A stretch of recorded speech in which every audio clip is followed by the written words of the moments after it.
Hello everyone and welcome to the Housecast. It's very kindly sponsored. It does cost us a few quid. Johnny Russell has dug deep and managed to find a few quid to pay for what we need to pay for it. So thanks very much, Johnny. Let's support him all we can at Milltown Pies and Art Caterers. So check him out online and don't forget to visit his shop on Condor. I hope everyone's keeping well out there in these extremely difficult times, and it's good to see some feedback saying that podcasts like this are helping. People are having a good laugh at it, so we'll try to keep them going. We've got quite a lot of guests lined up now, supporters, ex-professionals, players, and it's all banter. It's all a good chat and a good laugh. So I'm Jez Hope, ex-Lowerhouse player, and I'm hosting this podcast for today. With me, the other presenters, I've got Joe Martin with me and Gary Morehouse. So Joe, how's it going in the Martin household? It's all right. Every day's a bit like Groundhog Day, though, isn't it? I mean, you end up doing the same thing most days, but it's fine. You know, there's no arguments or anything like that. Mainly because I don't really speak to some of the others. No. Just to avoid any confrontation, you know. Are you and Paddy playing any cricket? Are you in the hallway or anything? Yeah. No, Paddy's learning to play the guitar quite reasonably well, to say the least. And obviously, from previous times, I used to love singing. Right. So Paddy will play some songs, and I will sing along where I can pick up the tune. Right. Is it country and western? Some bits are country and western. Some bits are like pop music. And I mean, as a classically trained singer, trying to sing the script isn't really in my repertoire, but I do my best. And also with us today is Gary Morehouse, round on the south coast. How's it going, Gaz? Grand, Jez. Grand, you? Yeah, we're doing all right. Keep away. Still a bit slow down here, you know how it is. Yeah, none of the tourists have turned up, thankfully, yet, so they're all behaving themselves and staying away in the main. Oh, I never thought about that. I mean, there's a few issues in the lakes and areas up here, people all going up for picnics and everything, and the locals are going ape shit. But celebrate. Yeah. Made some good bread. Yeah? Yeah, made a Roman loaf. A Roman loaf? Really nice. Yeah? A Roman loaf. Yeah, fantastic. Tasted all right. It did look like it'd been dug up about 2,000 years ago, but it was all right. Well, Gary the Baker. I know. Oh, now... Needs must. Yeah, absolutely. Yeah, needs must. Keeps you busy. These podcasts are keeping us busy as well, so that's good. So now let's get on to our guests.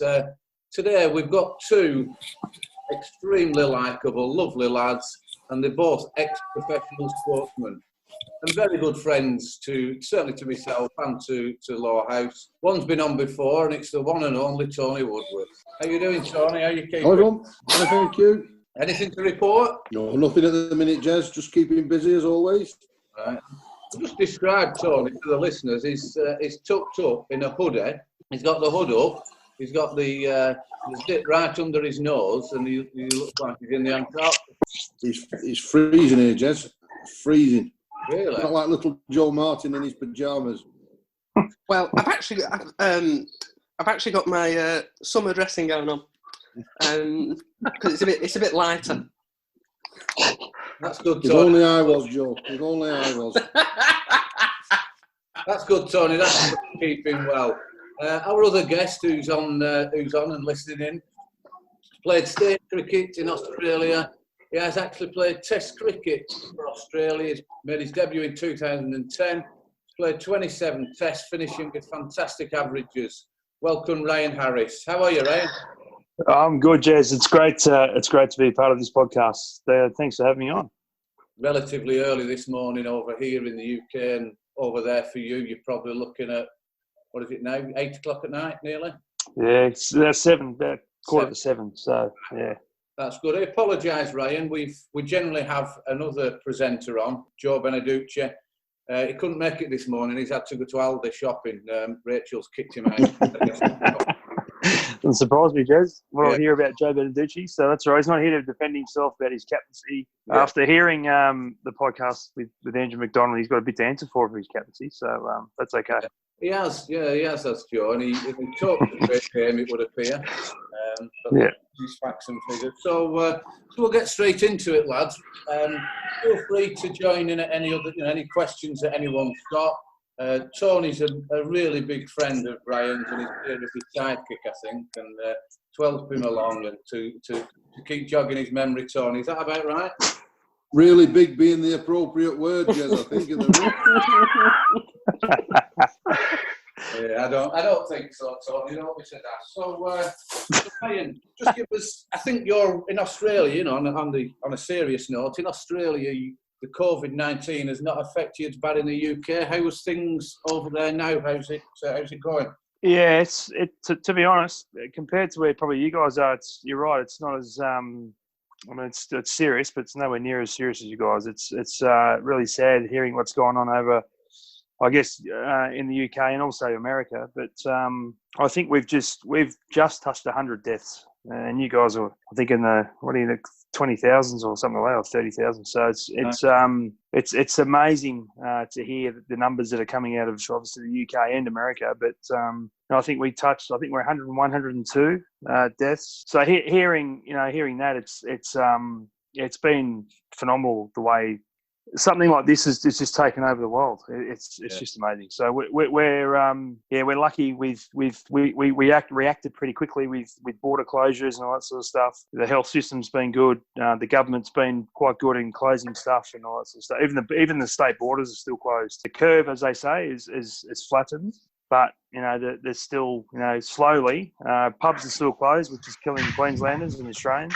The food outlets aren't going so good, but and business. But look, it's starting to get better. Fortunately, we're probably miles ahead of where you guys are. But bottom line is we've coped pretty well. But obviously, there's still been loss of life, which isn't great. Unbelievable. If we thought 6 months or however long ago that something like this would be happening and affecting everyone's life, it's the West Indies might be coming over to the UK to tour. Yep. Now, that seems extremely unlikely. I would have thought. What's it like in Australia for any tours or anything like that? Well, it's funny you say that. We have India coming over in October, and that's when you're talking India, heaven and earth will be moved for them to come over because it's worth a lot of money. When bottom line is, which is really surprising when it comes to health and everything that's going on. Money is going to dictate over here, which is ultimately disappointing in a way, I guess. So when it comes to, I guess, sport in general, and ultimately, as I just said, it's probably contradicting a bit what I just said, but when it comes to sport in general, I think ultimately what we found over here in Australia, and you guys with the Premier League as well, and all the sport that goes on, is I don't think people or the world realises how much they rely on sport. So if there's that opportunity of, again, we're talking two different countries. We're talking you guys who are so much more, into this situation than what Australia are. But if there's a possibility, I think we're talking about touring there in September even. So if there's a possibility of getting, I guess, normal life up and going, and there can be ways around doing that, take away the dollar factor, again, probably contradicting a bit what I just said, but take away the dollar factor. If we can get back to life as normal as what we know it, then, and there's a way of doing it, and there's quarantine factors, all that sort of stuff, then let's do it. It is really surprising that the problem we have with that, and we're probably going to be political here, is that, we're going to do one thing for some things and then others for others. But I think when it comes to sport, if we can get it going up and going again, I think all for it. And if the government's going to ground it, and let's get it going. I am really surprised to see potential tours going in the UK. I guess with the way it's been hit so hard over there, it's such a alarming figures that are there's so amazing figures over there. So yeah. Let's just hope bottom line. Let's just hope we can get back to playing cricket and playing sport. I mean, I can't wait for the Premier League to get back and going, to be honest. And if we can do it in a safe way, and there's a possibility of doing it in a safe way, then let's do it. I'm sure people have been watching or seen that the German league started again. They're playing, and that's all getting televised over here. And it is, you're right, what you say, there's some real big decisions to be made for important people, because sport is a vital part. Can't treat this lightly. So fingers crossed. Let's hope we get everything up and running.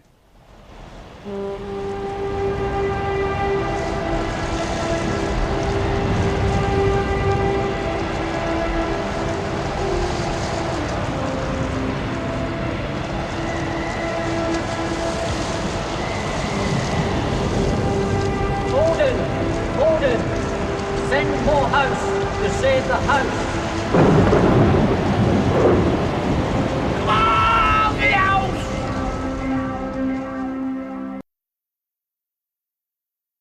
listened to your podcast. You're on the hard yards a few days ago. I listened to that, Ryan. What a great listen presenting there. I'm assuming he's next golf pro, is he, Matty?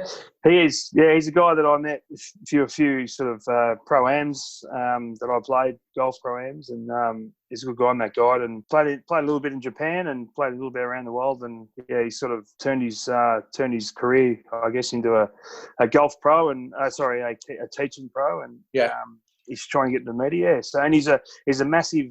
He's obviously a very proud Queenslander. He's a massive sports buff. So, yeah, it was a really good chat with him. He was a guy that follows everything, especially cricket, but everything closely, and asked the good questions about just the ins and outs and how sport in general. He's done it a lot with rugby league and rugby union, but how sport in general works. So it was a really good chat.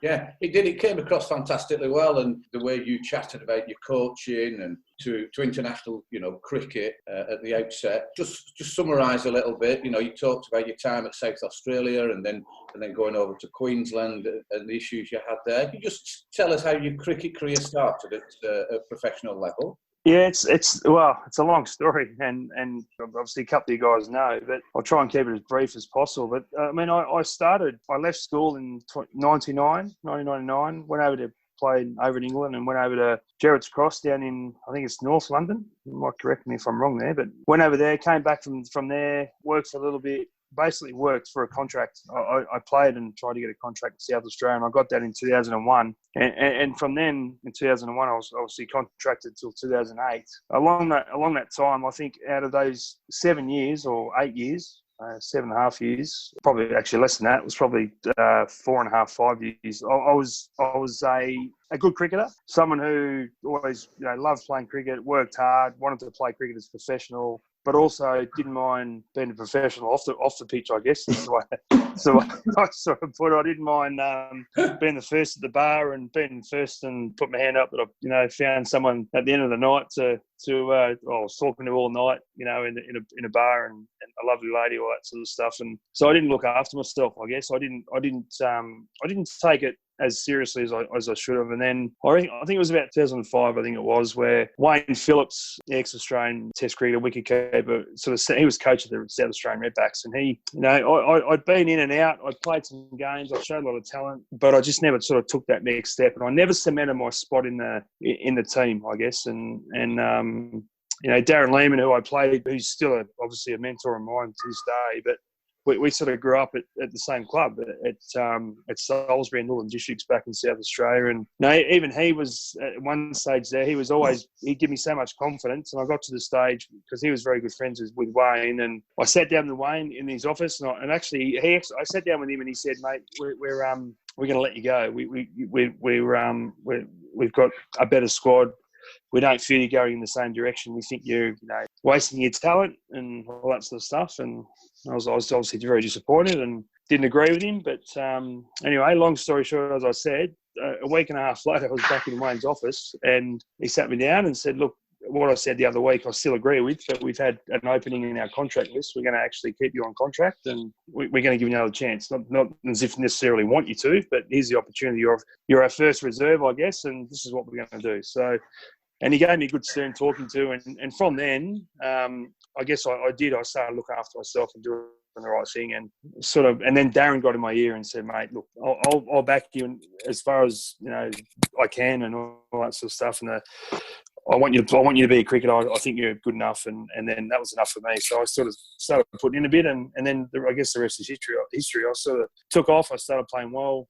Came to 2008-9. I think I was over at Sussex. I was supposed to play a season in Sussex. Didn't quite work. I tried to do the dodgy with the British passport, which is still a contentious subject with my manager. Don't worry about that. But it didn't work out, but I made the decision to move to Queensland, which was a huge decision because it was something I never saw happening. I had a great. It was a really good 2.5 years in South Australia and leading wicket taker, and they didn't.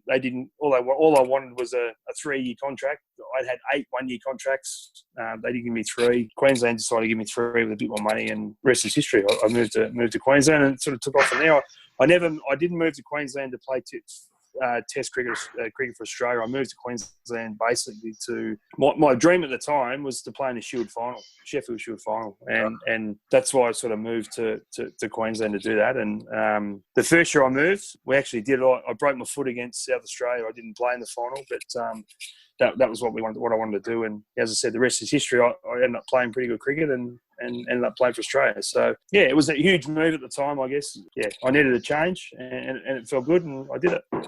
Yeah, and no regrets, I guess. Obviously no regrets of your move to Queensland, and it's really interesting how South Australia is your boyhood team. You want to stop there, but that's professional sports, isn't it? As Tony, have you? I know you've known Ryan a long time. Were you aware of that? Yeah, we, as you know, Ryan and I used to keep in contact close season. Used to, or? Yeah. And again, I think it's a story that we'll probably come on to later. But Ryan actually took us over to Old Trafford one year for a Roses match because Darren Lehman and Jason Gillespie were playing for Yorkshire. Ryan met with them and they invited Ryan back to the hotel at Worsley, which we there was, I think it was me, Jez, Nicky, Ryan, and I think was it Mark Higgs, Ryan? Yeah, it probably was. And I think this was probably at the time, Raz, when you were going through that difficult time in looking after yourself and you were only getting 1 year contracts and I know you know this, but we sat with Darren Lehman in the bar. And it was fantastic for us. But you were saying, I'm not listening to this. I listen to this shit all year round, so to speak. But Darren Lehman spoke so highly of you and your abilities, and just said, he needs to just concentrate on what he wants to do, and that's be a professional cricketer. Everything else will fall into place for him. But I remember speaking to you when you were back in South Australia, and you were ready to give it all up. Not vaguely. No, I remember having second thoughts, but I guess at the time it was more anger because I was sure we'll get to, but I don't have a lot outside of cricket at the time. I didn't know what I was going to do. I guess that was the uncertainty about that. You were talking about selling cars for your friend, and I'm saying, Ryan, you can't do that. You can't do that. Darren Lehman says this, and Darren Lehman thinks you've got it, and I mean, like you say, the rest is history in it, and you took it on board, and your passion for doner meat from Planet Pizza subsided, and I took it on for you. It's still there. I'm just going to say, it was very, very, Ryan was going through a very, very tough time with. I only picked these things up from what Ryan told us, but the contracts that he was offered were never the best contracts, and it was like correct me if I'm wrong, Raz, but he used to say it was like a step ladder. No two players were on the same salary, and basically, you were always deemed at the lower end, and you thought you perhaps should have been treated a little bit better. And that was the thing. I think I always sort of the bottom end of the contract system, and that was fine. But then when I sort of started getting better, and that was when I thought I never demanded anything more because of the way I was and the consistency that I'd probably had at times, but not enough. And then when I got to the stage where it wasn't as if the first good year I had, I went in and said I need this, I want this, and this. It was 2.5, probably 3 years of decent cricket that I went in and said, look, I think I've earned it. And to the story, Rod Marsh was the high performance manager at the time, and he was there and he said, and the board as well, who support his decisions, that no, we don't think we don't think 3 years is this or money's this, and that was fine. And then I obviously Queensland came in with this the offer that got me there, but since then, when I first it was a tour to the West Indies where Rod Marsh was a selector. I was at breakfast. It was early. We got there early. It was obviously a long trip and we were jet lagged. And I sat down. I was sitting by myself and Rod came in and said, "Can I sit?" I said, "Yeah, love to." And I wasn't sure. I mean, when he sort of came over, I was still a bit. I know he's chairman. I was chairman selector at the time, but I was a bit unsure how the relationship was because in the back of my head was the South Australian thing. And he sat down and we, got a coffee. And he actually said to me first. One of the things he said to me, he said, "Rhino, I made a mistake. I apologise." And I said, "What are you talking about, Rod?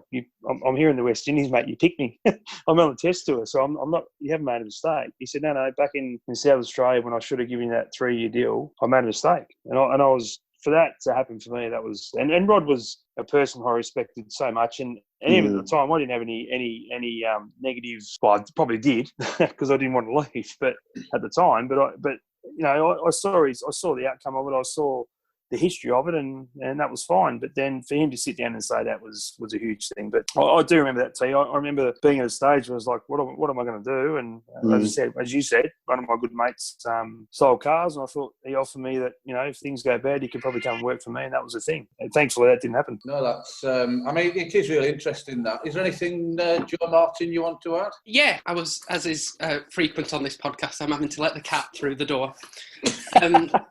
Something that's become quite apparent in the lockdown to me, with sports people and someone who got to the highest level like Ryan did, was there's a lot of reward in playing professional sport and getting to the highest level. But at the same time, there's a lot of sacrifice that has to be made. And I guess when you're talking about when you're unsure about whether you're going to play or anything like that, I guess that trade-off is a really fine line between whether the reward is worth the sacrifice that you're going to get in and hard work that you put in. What I'm trying to say is a lot of sports people will go through that, and a lot of them won't make it. So I think it's even more impressive that you went through that process and then came out the other side as a stronger cricketer. It's a really good point, because I think it really depends on, I think, your attitude on where you're at the time. A lot of people would say, "Oh, no, that's bullshit. I disagree with you," and just go. And my attitude right then was, I'm going to prove you wrong. Wayne, when he sat there and spoke to me, I'm going to prove you wrong. I know without. And I don't want to sound arrogant at all, but I know I've got it in me to do well. I know I can be a good cricketer. I know I can do a job for you in the team, the squad that we had. I know I can do that for you. I probably should have known that before, but I didn't. But when it came to the time where everything's been pulled away from you and your opportunity's been pulled away from you, ripped under your feet, that's when you realise it. I wish it hadn't have taken that long for me to realise that, but it did. And when he said that, I was like, I disagree with what you're saying, but I've got an opportunity. I played at a really, really good club with great leaders, great senior players. Were helped me out all the way through to get to playing first grade cricket, to get me into the South Australian squad. And I knew I bounced a lot of information off them, a lot of talk off them. But as soon as he said that, I was like, I'm going to prove you wrong. And that was the big thing about me. And that was for me as well. The feeling I had then about that or for that was, I'm going to prove you wrong. It had told me in myself that I could do it. I love playing. I had the red cap, as we had the South Australian cap and the one-day cap, and I love playing for it, and I love playing for guys that I played with, and I wanted it more. So that was I guess, the answer to your question. You can just give up and say, well, the coach is telling you what you're wrong. Whereas if you want it so bad and you want to make a career out of it or a living out of it or whatever it is, 12 months time, I'm going to be sitting in front of you and you're going to be saying, I made a mistake. The coach has made a mistake, and you've earned your spot back. And that was sort of my mentality. And I guess from there it sort of took off. You didn't mention it in the Hard Yards podcast, but you've made yourself a state cricketer who's very well respected and of a good standard and getting great figures. And yet your Test career came a little bit later than that. Now, you didn't mention it in the podcast of the Hard Yards, the fact that there was players. You've got Shane Warne and McGrath and these other top cricketers. There's only space for so many bowlers, and I think I can't remember who the coach was that you mentioned, and they tinkered with your bowling, worked out, weren't running in quick enough. Just talk us how that happened, how you could change because you weren't a young kid then, were you? I'm assuming your early 20s. I was mid 20s then, I think. I had someone in South Australia. I would have been, I reckon, 23, 24, and I must admit to this day, and as I said a couple of messages back and forth, Jez, my memory's terrible, but the coach, I ran in, I always could hit a decent length, I could swing the ball, but it was just as a sweatband swinger. That was sort of what I was known as, and that's what I classed myself as. I could run in and bowl a quick 130 in Premier or grade cricket, which was, you could scare a few blokes in. I got my chest out and my shoulders back. Oh, how good am I? But when that came to first-class cricket or domestic cricket in one-day stuff, the same ball would get hit, for 4 or 6. But so Peter Muggleton was a guy in South Australia who's still coaching I think he coaches a local club in Adelaide still. He just got me and said, let's just, obviously I was fitter and stronger because I applied myself a bit more and I was fitter and stronger. And he just said, let's work on I had a similar run up. I might have shortened a bit. Let's run in a bit harder and let's hit the crease and just work on your feel and timing at the crease. Let's land and feel yourself explode. Don't rush it and don't try and bowl too fast. And you know what? It just clicks. It just happened. I went from probably 125, 130 to at my best. Well, I've been clocked at 155. You know, that was far. That was ridiculous. I think the clock might have been a bit higher then, but mid to low 140s, you know, high 130s, which is quick enough. And, you know, to gain 10, 15, 13, 14 Ks, it was huge. But I was still able to swing the ball and keep the seam up. And that was the thing. That's what I made a career on. Peter Munson got me doing that. And then once I moved to Brisbane, Joe Dawes, who played a lot of cricket in England with Middlesex and a lot of county cricket, he was awesome as well. With coming to Brisbane, he got me to bowl the length I needed to bowl. So bowling is short of a length, which I teach my bowlers, the guys I teach, sexy length, where the ball looks good, but the batter leaves it. It goes over the stumps, but, you know, they can't quite short of play or leave it, but it misses the stumps, you know, sexy length. Now, Joey and then Craig McDermott, as I moved into Australian stuff, taught me to hit the stumps an inch and a half below the top of off. And that was how I did it. And he did the same with Pete. Craig McDermott did the same with Pete Siddle. By doing that and learning that length, you know, keeping the seam up, and trying to swing it, or if it didn't swing, if the seam was straight, it'd move around. That was, I made a career out of that. And as I said, it wasn't Mitchell Johnson pace, it wasn't Brett Lee pace, but at times, you know, I had a few English guys. I played a lot against England, so it was great to get some feedback from those guys. But a lot of them would say, geez, you hit the bat harder than you think. And I never asked them because I never wanted to impede on them. But geez, you hit the bat quite hard. It feels like it's 150, whatever it is. And but it moves around. It's like, well, that's you know, that for me was a great bit of feedback, and obviously some pretty good players that I played against. But yeah, it wasn't. It was probably more. I just concentrated on a bit more fitness, being fitter, and trying to get a little bit stronger. To this point, to this day, I can't say I did this or I did that. I didn't make massive changes in my action. It was just probably apply myself a bit better than what I did in the past. But it worked. Yeah, clearly, yeah. You know, looking back at and you're exactly right with that. You know what you say there. You know, you've got your 6'6" bowlers that are bowling. You know, they're pitching it too far up because they're trying to hit the stumps, and it becomes a half volley sort of. Exactly. You know, and at that pace, it's fantastic to see. Gary, is there anything you want to come in with? I mean, from getting your chance in the Australian side, and then to ultimately peaking at Wisden Cricketer of the Year and Man of the Series in an Ashes series and things like that. How did that all come? How did that feel? I mean, that must have moved at a hell of a pace. So to getting your debut at plus 30, which, you know, not many fast bowlers do, to becoming the fourth. Was it only the fourth cricketer ever to take 100 Test wickets after making the debut at 30? So that must have been a hell of a period. Yeah, I'm not sure about stats. It was something similar to that. But like I said, for me, the move definitely helped up to Queensland. But I still feel the way I was bowling at the time, if I was in South Australia, it still probably would have eventuated. But I never ever thought. Yeah, the dream for me was obviously to get the baggy green. That's what we all dream of. And same as obviously the England guys. But I sort of thought if I was ever going to play for Australia, it was probably going to be one-day cricket. And growing up through that era, with McGrath, with Lee, with Bickle, Kasperwitz, probably to an extent. There were so many bowlers that were around. Yeah, I guess to get that opportunity to, you know, 2010 in New Zealand where I debuted. 2009 I debuted in one-day cricket, but then get that opportunity in 2010 to play against. I was in New Zealand and that was amazing. And then to progress on, I think 2011 I did 2011 when England won in Australia. That was a huge letdown, but obviously losing the Ashes in Australia, being the first side to do that, I broke my ankle in Melbourne in the third test, which wasn't great. But yeah, as you say, Gary, I think to go on and look back now, I don't normally do this. I was actually sitting last night. I had a couple of mates over and we were sitting back looking at a few wickets that I'd taken over the last few years on YouTube, and it brought back some really good memories.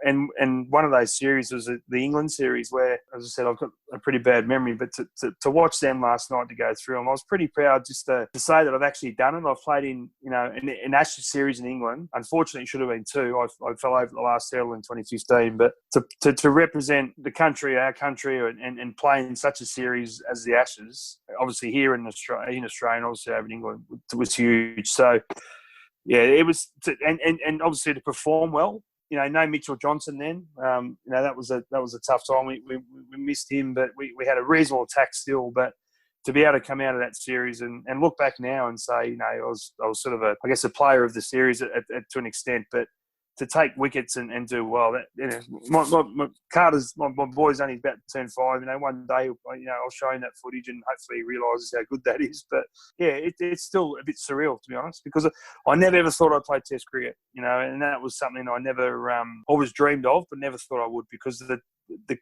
talent we had in this country, I just never thought I would. And so to look back now and see that in history books is very surreal. Even I said I don't like pumping myself up, but my auntie only a couple of years ago walked through the Lord's change rooms and saw my name on the board and texted me straight away. So that sort of stuff is very, very surreal, Doing a bit of research, I was just looking at that ball when you got Alistair Cook out first ball. That must stick in your memory as being right up there as being a fantastic moment for yourself and for the country. Yeah, exactly. And I've said it over the years that I tried to bowl that ball for 15 years, to swing it in, pitch it and swing away off the wicket. And I must have to say, I must thank a lot of people around the world in England and Australia that they repost it at least once a year. So I always take benefit of watching it, and seeing it. But that particular series, we got beat in England, and we knew that. It was back-to-back Ashes series, which is really unusual. We got back home and sat down and we said we got to redeem ourselves and we wanted to play well, and obviously we did. But we got to that Test match. That was first ball, second innings, and I must admit I never really got. I obviously got excited, I guess, / nervous a few times. But the night before that, I reckon I got about 2 hours sleep. I was that nervous because we were 2-0 up. The excitement and the possibility of winning the Ashes, I think it was the 4th day that day. It went into a 5th day because I think Stokes and someone else, might have been Bairstow, I can't remember. But it was really nerve-wracking. And I didn't sleep, potentially knowing that we could have won the Ashes that day. And, but to come out and do that, actually it might have got another day, but as I said, I've got a bad memory. But to be able to do that, to run in, I guess, the first ball of an innings, to do that to a guy that, as I said earlier, I played a lot of cricket against England, and I had really good battles against Cookie. In 2011, KP and Trotty and Bell smacked us around. So it was nice to get a little bit of redemption, I guess, with that. Cookie was such a good player to be able to, I guess, produce that. And at the time, I was really struggling with, because my body was really sore and aching, and my knee was a bit sore. I was struggling with my first couple of overs, almost to the point where to Michael, I'd say, keep the boys. I'm happy to have 2 slips instead of 3 with a brand new ball. Put them on the ring just to get my body going, because I was bowling half volleys. And I said to him, this goes. I was feeling all right, so he said, no, let's go to the normal, first over the field. And thankfully, I actually ran in halfway in. I said to myself, I'm sore. I'll stop. I should have stopped the run up, but I didn't. And I guess the rest. Yeah, I actually did. I ran in. I thought I'm not quite ready. I was a bit stiff and. Somehow it came out well. Yeah, and I've said it a number of times since. I've tried to bowl that ball for my whole career. Yeah, fantastic. It's fantastic for you and for, like you said, other people to see that. As you're aware, you listen to the Macca podcast that we did the other day. You've listened to that. It's very similar format, Ryan. Just want to talk about how you came to sign for Lowerhouse in 2003. What were the circumstances around that? I guess it was just like everyone. A lot of people or players over here that we want to go over to England and play cricket. And I actually, to be honest, I can't remember exact details of it. But the opportunity, I'd heard a lot about the Lancashire League. I did a lot, obviously, when the opportunity came up, I did a lot of research on it and saw far out the players that had been through it back there and then. So. Yeah, the opportunity for me was to get over, and for me it was more about just trying to learn a bit more of playing England. As I said, I was over in '99, which I was only 19, so I probably didn't really understand my game as much, and then wanted to get over and make the most of the opportunity to get over and play. Probably more improve my batting. That was the main thing, because I knew that obviously the research I'd done and spoke to a couple of people that the pro obviously was a really important player in the team, and. The opportunity, as I saw myself as an all-rounder, to try and bat high and obviously take as many wickets as I could to help the team out. So So I can't remember the correspondence we have, but the opportunity to get over and do it was a no-brainer. And obviously got there, and 2003 was when I went home early, wasn't it? I think that was the first season. So injury, which was my middle name, unfortunately, when people say my name sometimes. But, I had osteitis pubis, which was obviously a groin injury before coming over. But I sort of managed it. And that was the reason I thought I could continue to come over and do it. We got there, and my partner at the time and it was all fine.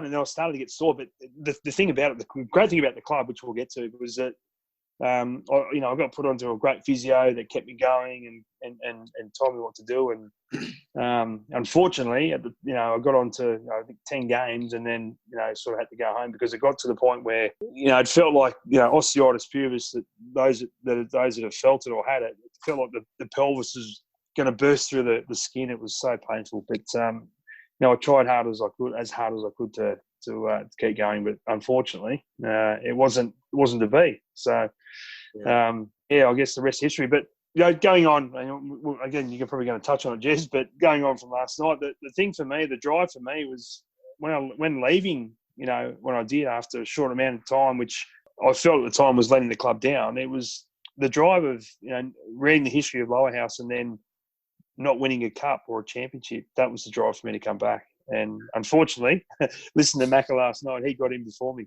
He did it, which was fantastic. But he did it. He beat me to it. Joe Beneducci was saying it was all fluke and all these amateurs just it's a lot of bollocks.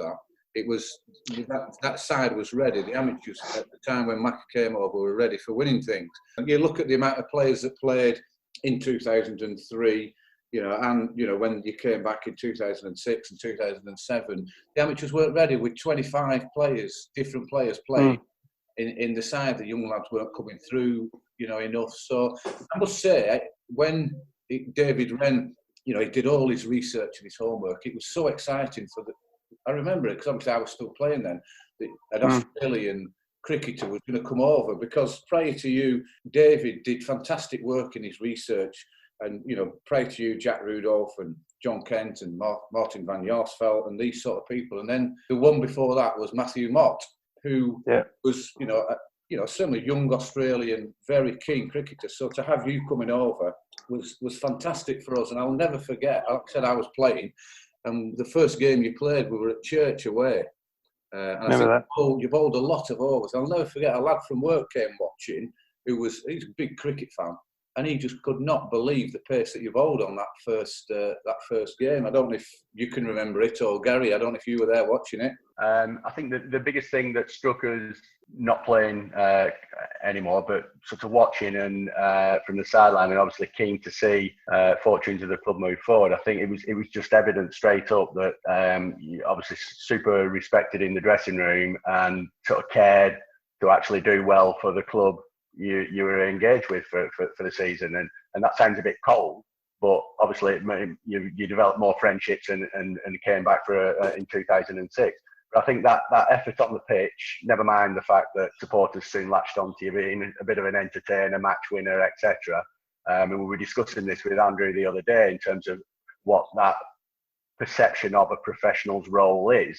When Andrew came, that team was more formed and more complete, and he felt more of a contributor than I guess maybe in 2003, where that side, the amateur side, had some good players, but there was still a few gaps there.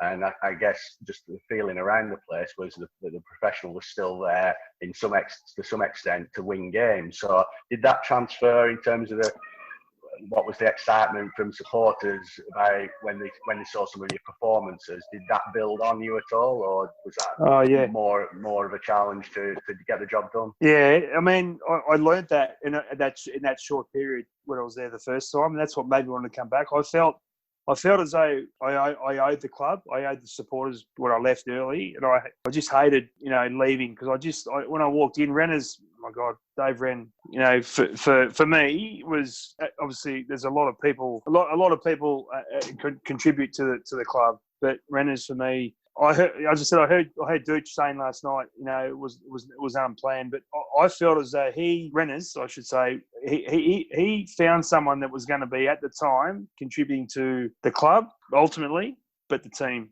and he got those right people in. And the guys you speak about, myself and Macca, Motti, who I used to sit next to at work, and Van Yalsford, all these guys that did well at the club, and he's obviously invested. He did a lot of investigating with these sort of the guys that he got in. It's funny, like you say, Jez.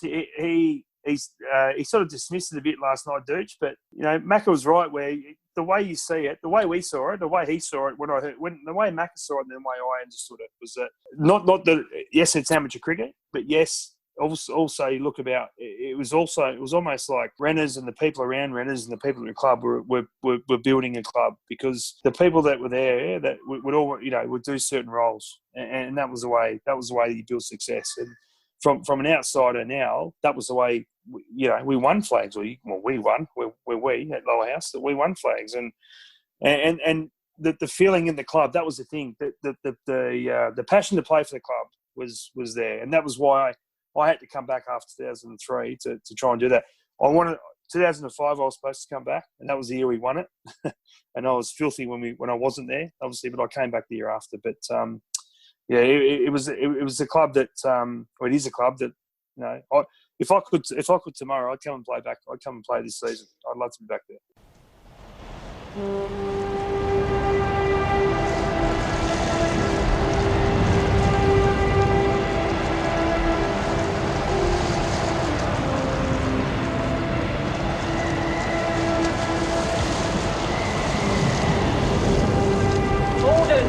Gordon, send Morehouse to save the house.